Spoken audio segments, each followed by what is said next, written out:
Kembali lagi bersama Ibu Rahma dalam pembelajaran biologi.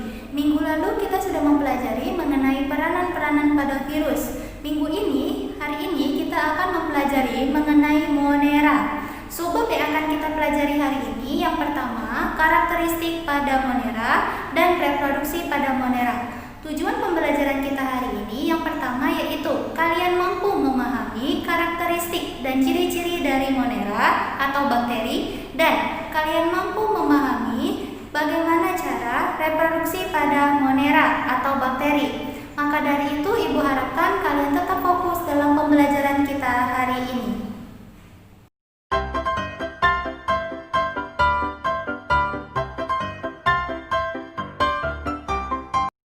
Kingdom Monera, bab 5. Bisa dibuka bukunya halaman 85.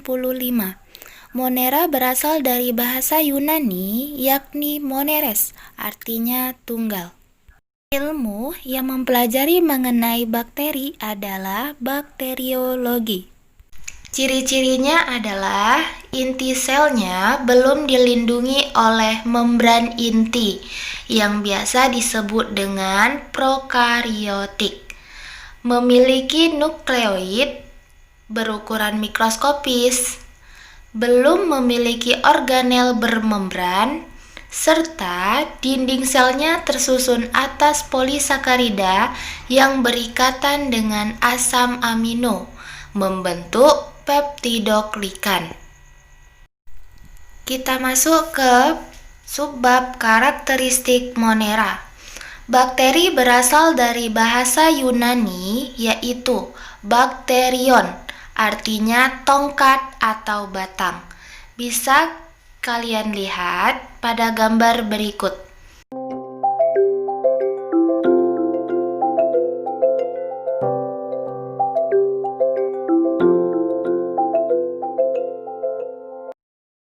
Setelah kalian melihat struktur tubuh pada bakteri, terdapat bagian-bagian tubuhnya.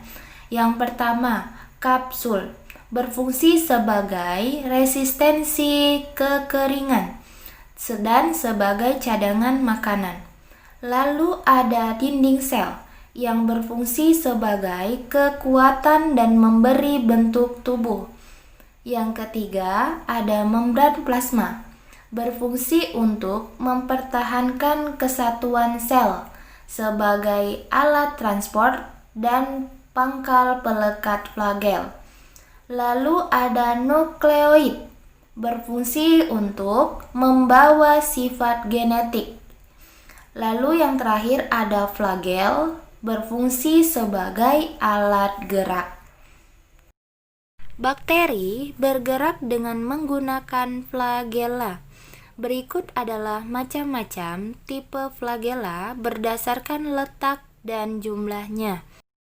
Yang pertama, monotrik, di mana letak flagel terdapat di salah satu bagian ujung pada bakteri dan jumlahnya hanya satu. Lalu ada lopotrik, di mana jumlah flagel ada banyak dan hanya di salah satu bagian ujung pada bakteri. Yang ketiga, ampitrik. Jumlah flagel ada dua, ada di sebelah ujung kanan dan sebelah ujung kiri. Lalu yang terakhir adalah peritrik, di mana di seluruh bagian dari bakteri terdapat flagel. Selanjutnya, kita akan bahas mengenai bentuk dari bakteri. Terdapat 3 macam bentuk bakteri, yaitu bentuk bulat atau kokus, batang atau bacillus, dan melilit seperti spiral atau spirillum. Berikut ada gambarnya. Setelah kita bahas mengenai karakteristik dari bakteri, selanjutnya kita akan bahas mengenai reproduksi bakteri. Kalian bisa lihat di bukunya halaman 89. Reproduksi bakteri terbagi atas 2 cara, yaitu pembelahan biner dan konjugasi. Pembelahan biner yaitu reproduksi secara aseksual, dia tidak secara kawin. Pembelahan dirinya secara langsung dan secara cepat. Selanjutnya adalah konjugasi. Reproduksi secara seksual yaitu menggunakan atau dengan cara kawin. Penggabungan gen antar dua sel, terdapat sel donor dan sel penerima, serta rekombinasi DNA juga dapat terjadi karena peristiwa transformasi dan transduksi. Peristiwa transformasi adalah pemindahan materi genetik dari sel bakteri ke bakteri lainnya.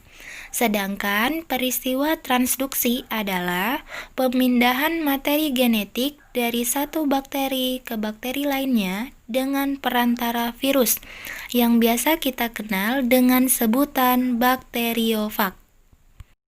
Untuk lebih jelasnya, Ibu akan menampilkan sebuah video mengenai reproduksi bakteri yang terdiri atas pembelahan biner dan konjugasi.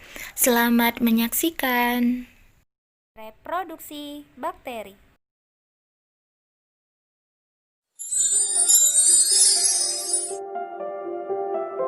Pembelahan biner pada bakteri yaitu proses reproduksi secara aseksual atau tidak kawin dengan melakukan pembelahan diri secara langsung.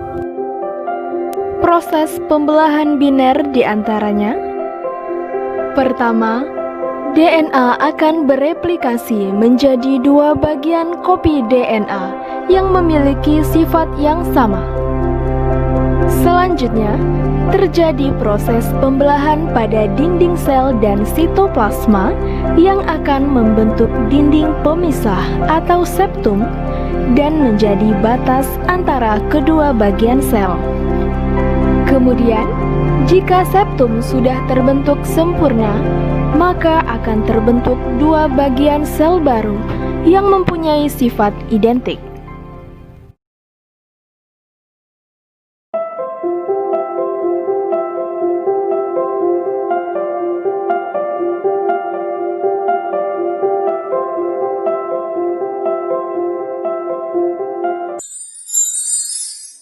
Konjugasi adalah proses pemindahan materi genetik dengan kontak langsung antara sel pendonor dan resipien. F+ pada sel pendonor memiliki F plasmid yang akan ditransfer dan F pilus sebagai jembatan transfernya. Sel resipien yang tidak memiliki F plasmid disebut F-. Langkah pertama dalam transfer plasmid adalah kontak langsung antara sel pendonor dan sel resipien. F pilus dari sel pendonor akan mengenali dan mengikat ke titik reseptor pada dinding sel resipien. F plasmid kemudian dimobilisasi untuk ditransfer saat plasmid memberi kode kepada endonuklease untuk memotong satu untai plasmid pada titik origin of transfer. Kemudian satu untai F plasmid mulai ditransfer ke sel F-.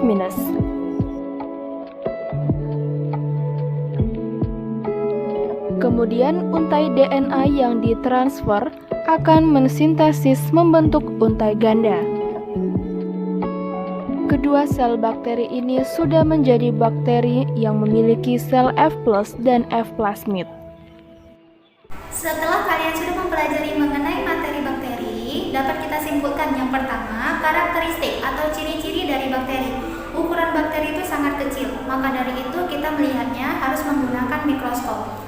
Bentuk-bentuk dari bakteri terbagi atas 3, ada bentuk bulat, bentuk batang, dan bentuk spiral. Lalu selanjutnya, yaitu reproduksi pada bakteri terbagi atas 2 cara, yaitu dengan pembelahan biner dan konjugasi. Minggu depan kita akan mempelajari mengenai klasifikasi pada bakteri. Tak lupa Ibu ingatkan kepada kalian, yaitu tetaplah jaga kesehatan, sering cuci tangan, menggunakan masker ketika keluar rumah, jaga jarak, dan sampai